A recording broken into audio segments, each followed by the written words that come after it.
OurPublicLands.org reports that nearly 50% of Wyoming is made up of federally owned public lands.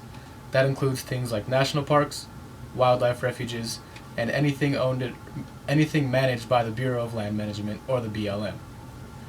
The National Park Services reported that over 4 million people visit Yellowstone per year, just to give you guys an idea of how many people visit a federally owned park annually. Sweetwater Now reported in 2014 that in 2013 there were 2.9 million Wyoming State Park visitors. By Wyoming State Park, I mean a park that is owned and managed by the state of Wyoming.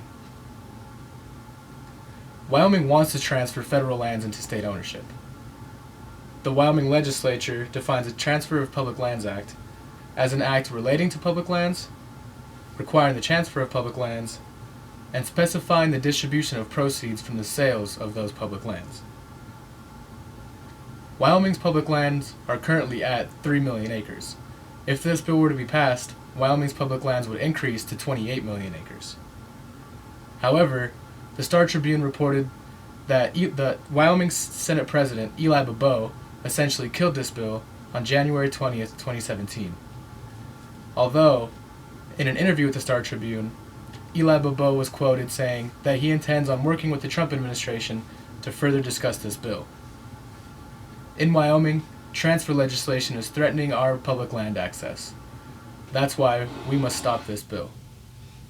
Today, we'll cover the causes, effects, and solutions to this bill. First, many things could cause a state to want to transfer federal lands into state ownership. Things like land disputes and just a general dislike for the federal government. Utah and Idaho, for example, are two states that enacted a land transfer for two different reasons. In an article on McClatchydC.com, written on January 12, 2017, explains that many rural communities in Idaho blame federal ownership of land on the decline of timber harvests. Also, many ranchers and farmers say that they dislike working with the BLM, having been quoted saying it's like working with the Soviets. Utah, on the other hand, transferred their lands for a different reason. In an article on thinkprocess.org, they detail why Utah decided to transfer their lands. Utah simply wanted to reclaim their lands from the federal government and reap the benefits with which came that transfer, such as mineral rights and increased public land ownership. States are individual sovereignties who just want to exercise their rights to reclaim their land from the government, and some other states just simply dislike the federal government and think that their own state government would do a much better job handling the situation. Next, the benefits from a land transfer sound great, but could be detrimental to Wyoming. Due to a smaller budget, things like privatization and loss of recreation could occur. In an interview with the Star Tribune on December 9th, 2016, Matt Mead was quoted saying that this land transfer is both financially and legally improbable.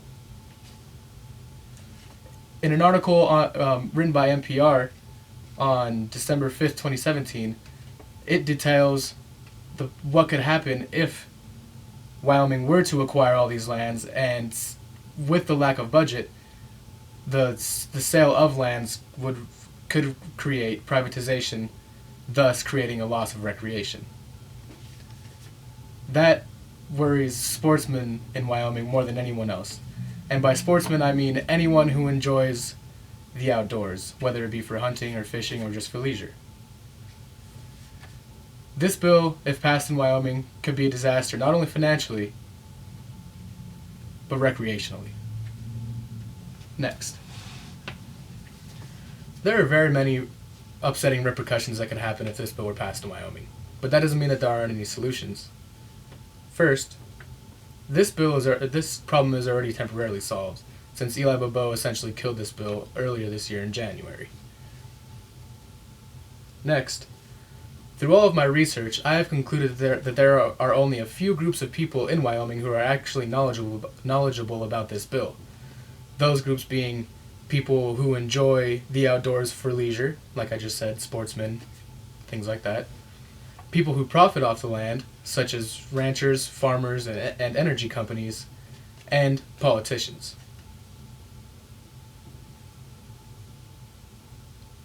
We need to increase the amount of people in Wyoming who actually know about this bill, rather than just those three groups of people who I stated earlier. And we cannot depend on this bill to not be reenacted in Wyoming, because Eli Bobo has already been quoted saying that he plans on further working with the Trump administration to discuss this bill. In conclusion, this bill could be detrimental in Wyoming. Today we covered the causes, effects, and solutions to this bill. The causes being land disputes and a general dislike for the government, and some states just wanting the reclamation of their land. The effects are Wyoming not being able to properly manage the additional lands being placed on them, thus resulting in the selling of those lands and possible privatization and loss of recreation of those lands.